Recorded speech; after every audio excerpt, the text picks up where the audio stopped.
سعید بھائی ان کی بہن کی شادی کی تقریب کے موقع پر ہر نفرت ہے.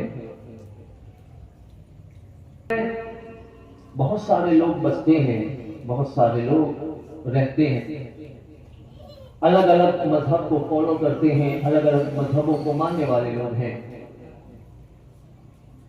قریب قریب ہر مذہب کے اندر شادی کا تصور پایا جاتا ہے.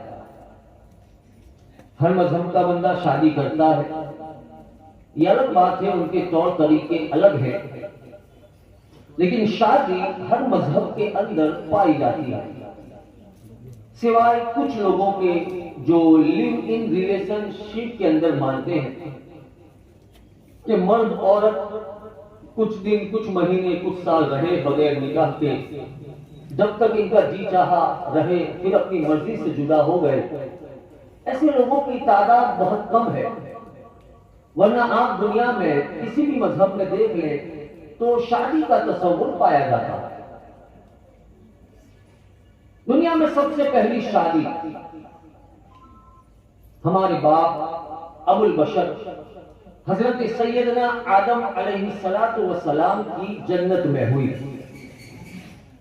سب سے پہلی شادی کہاں ہوئی؟ جنت کے اندر ہوئی. اور کس کی ہوئی؟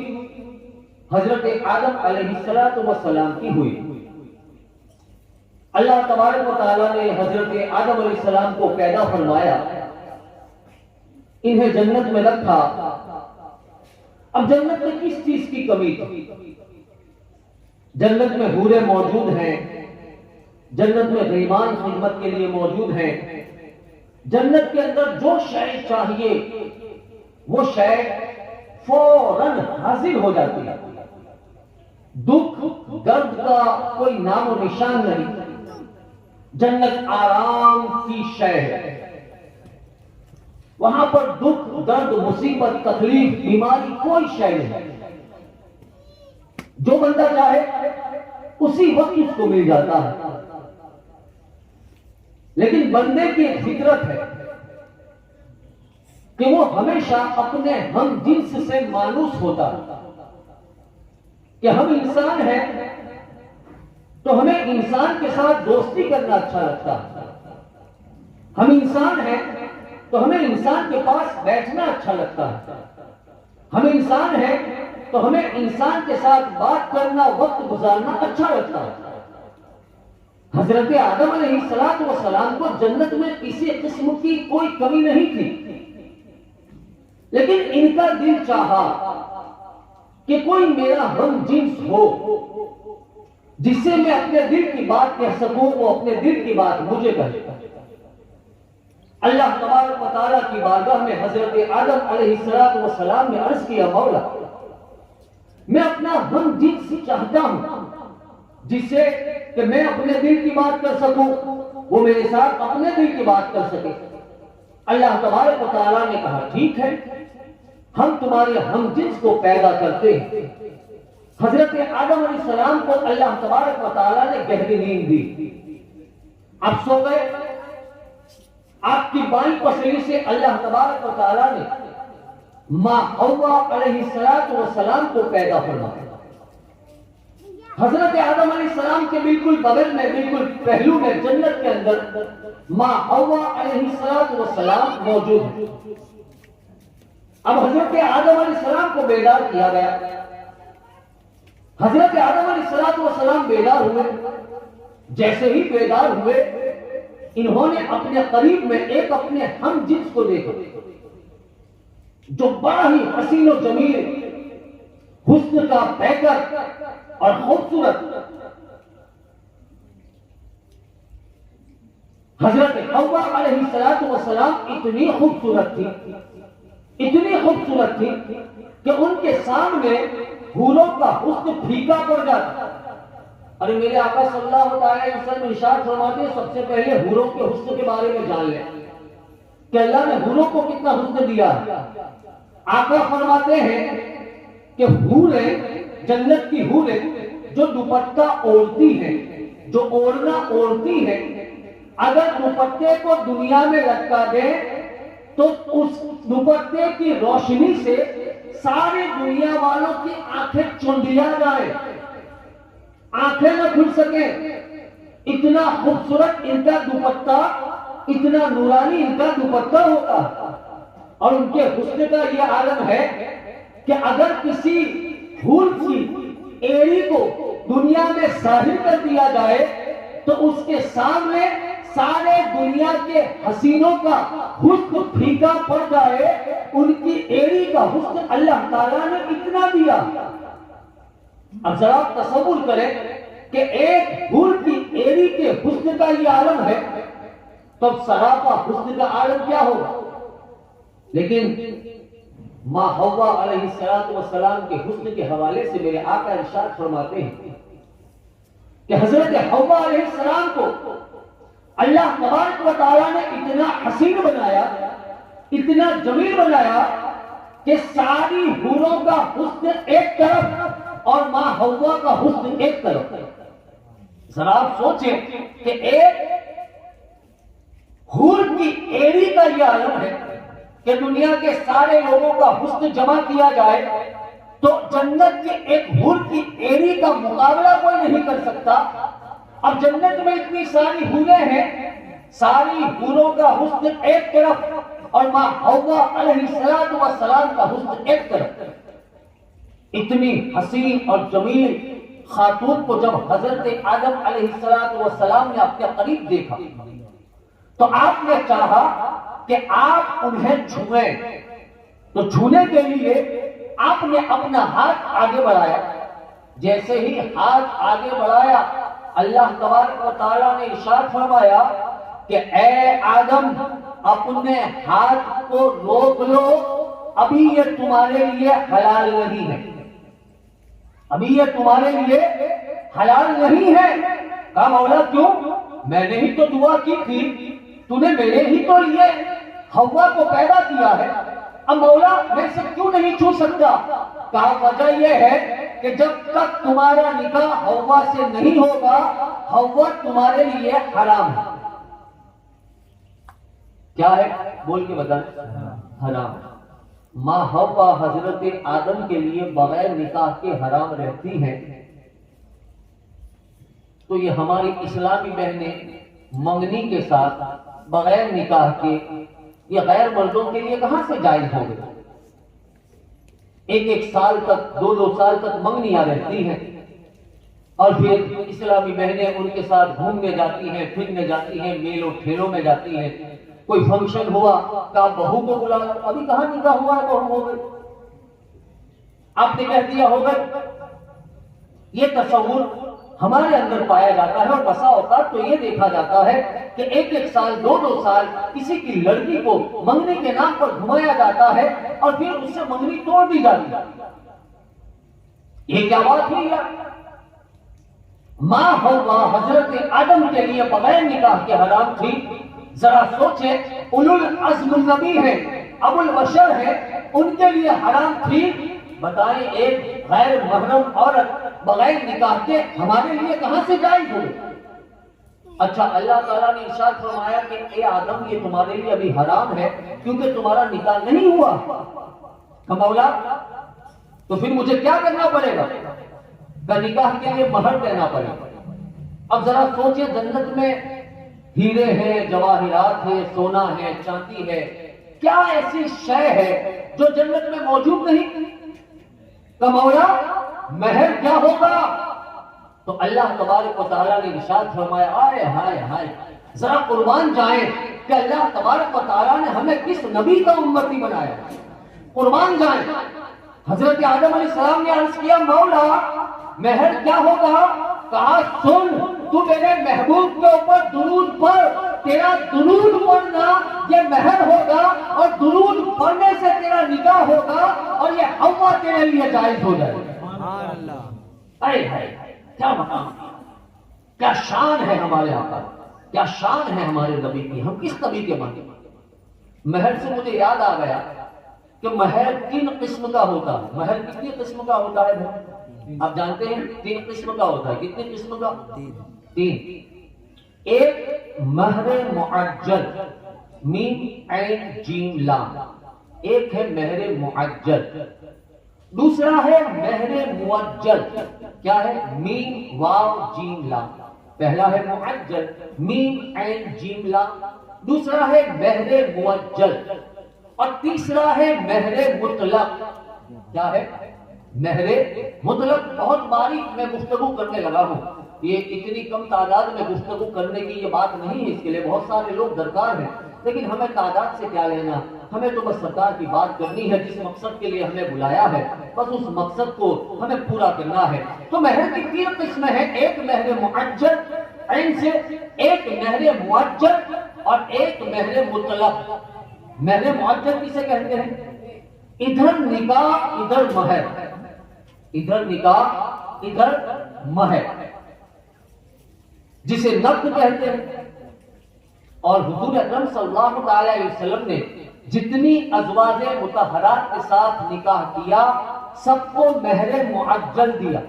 کیا دیا؟ مہر معجل دیا. یعنی ادھر حضور کا نکاح ہوا، ادھر حضور نے مہر ادا کر دیا. اور مہر معجل یہ سنت بھی ہے، اور مہر معجل میں ثواب زیادہ ہے. دوسرا ہے مہر معجل. یہ معجل کیا ہے؟ معجل یہ ہے کہ مہر تو طے ہوتا ہے، لیکن اس میں ایک شرط رکھی جاتی ہے کہ بھائی شرط یہ ہے کہ ہم اتنے دن کے بعد یہ مہر ادا کر دیں گے. تو نکاح ہو جاتا ہے. وہ ایک وقت مقررہ ہوتا ہے کہ بھائی 1 مہینے کے بعد، 2 مہینے کے بعد، 3 مہینے کے بعد ہم مہر ادا کر دیں گے، تو یہ نکاح ہو جاتا ہے. اور تیسرا ہوتا ہے مہر مطلق. مہر مطلق کسے کہا جاتا ہے؟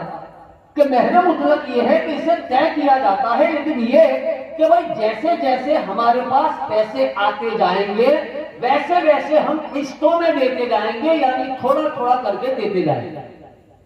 اسے مہر مطلق کہا جاتا ہے. تینوں صورتوں کے اندر نکاح تو ہو ہی جاتا ہے، لیکن مہر معجل یہ سنت ہے اور اس میں زیادہ ثواب ہے. اور حضور اکرم صلی اللہ تعالی علیہ وسلم نے تمام ازواج مطہرات کے ساتھ جو نکاح فرمائے سب کو مہر معجل ادا کیا، یعنی ادھر نکاح کیا، ادھر مہر میرے سرکار نے عطا کر دیا.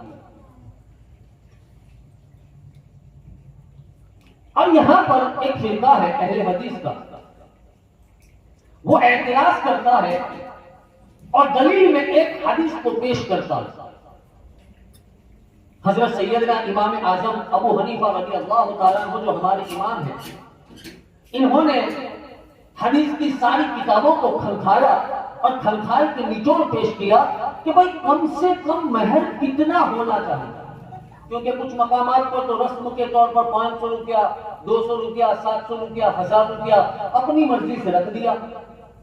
تو کم سے کم مہر کتنا ہونا چاہیے؟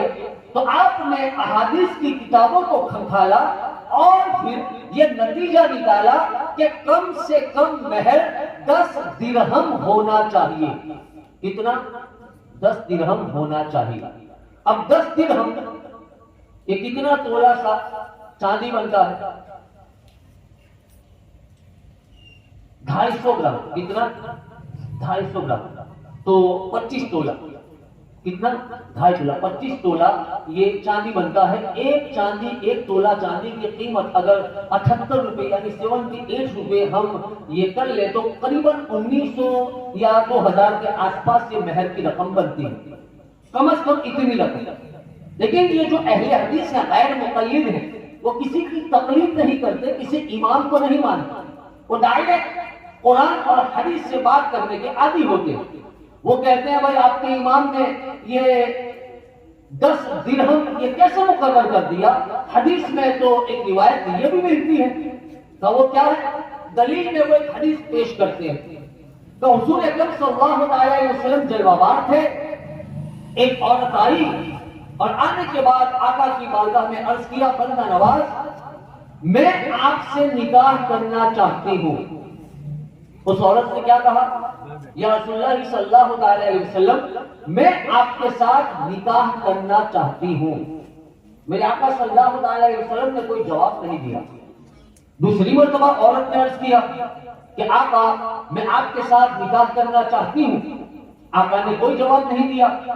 تیسری بار اس نے کہا آقا میں آپ سے نکاح کرنا چاہتی ہوں. آقا نے کوئی جواب نہیں دیا. ایک صحابی اسی وقت وہاں بیٹھے ہوئے تھے, وہ کھڑے ہو گئے اور کھڑے ہونے کے بعد آقا کی بارگاہ میں عرض کرنے لگے کہ بندہ نواز, اگر آپ کی اجازت ہو تو مجھے نکاح کی حاجت ہے, مجھے نکاح کی ضرورت ہے. اگر آپ اجازت دے دیں تو میں اس عورت کے ساتھ نکاح کرنے کے لیے تیار ہوں. آقا نے عورت سے پوچھا کہ عورت کیا تم ان سے نکاح کرنے کے لیے تیار ہے؟ کہا آقا اگر آپ ارشاد فرمائے تو میں اس مرد کے ساتھ نکاح کرنے کے لیے تیار ہوں. کہا ٹھیک ہے. آقا نے اس صحابی سے پوچھا کہ بتاؤ تمہارے پاس کتنا مال ہے؟ کہا آقا میں بہت غریب ہوں. کہا سونا کتنا؟ کہا میں بہت غریب ہوں آقا, میرے پاس کچھ بھی نہیں. کہا گھر میں اور تلوار زرہ وغیرہ کچھ بھی؟ کہا آقا گھر میں کچھ بھی نہیں ہے, 2 دن سے میں نے فاقہ کیا ہے, پیٹ میں اناج کا ایک دانہ تک نہیں گیا, میری حالت یہ ہے.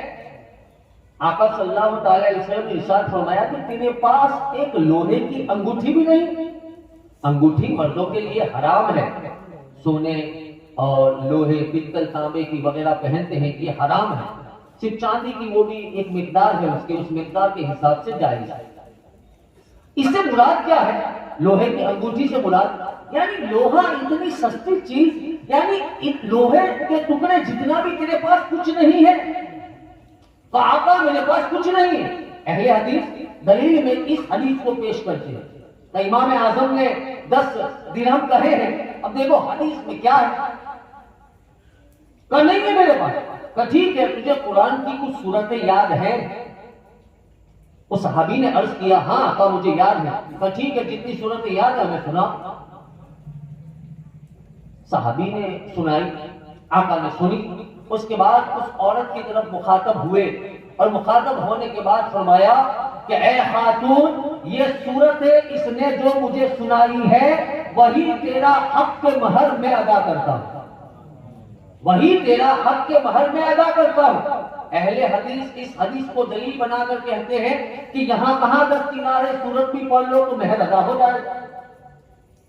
ارے بے وقوفوں, میرے آقا صلی اللہ تعالی علیہ وسلم نے یہ کہا وہ تو تم نے سنا, لیکن بتاؤ کہ آقا کی ظاہری حیات کے اندر اتنے صحابہ کرام کا نکاح ہوا, کیا سب کے لیے یہی حکم تھا کہ وہ سورت سنا دیتے تو مہر ادا ہو جاتا؟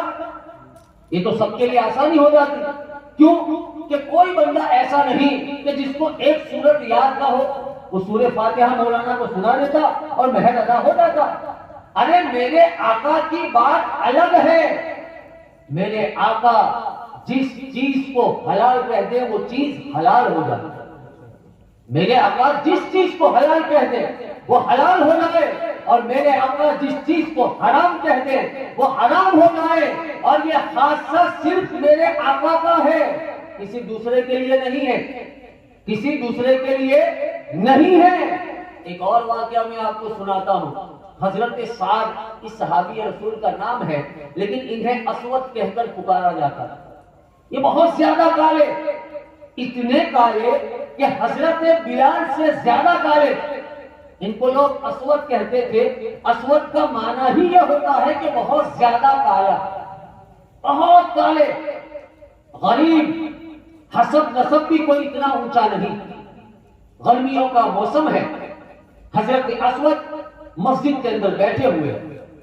میرے آقا مسجد میں تشریف لائے, ذرا سا آپ دیکھیں میرے آقا جو کہہ دے وہ ہو جائے. میرے آقا مسجد میں تشریف لائے, حضرت اسود کو روتا ہوا دیکھا. آقا نے پوچھا اسود کیا بات, کیوں رو رہے ہو؟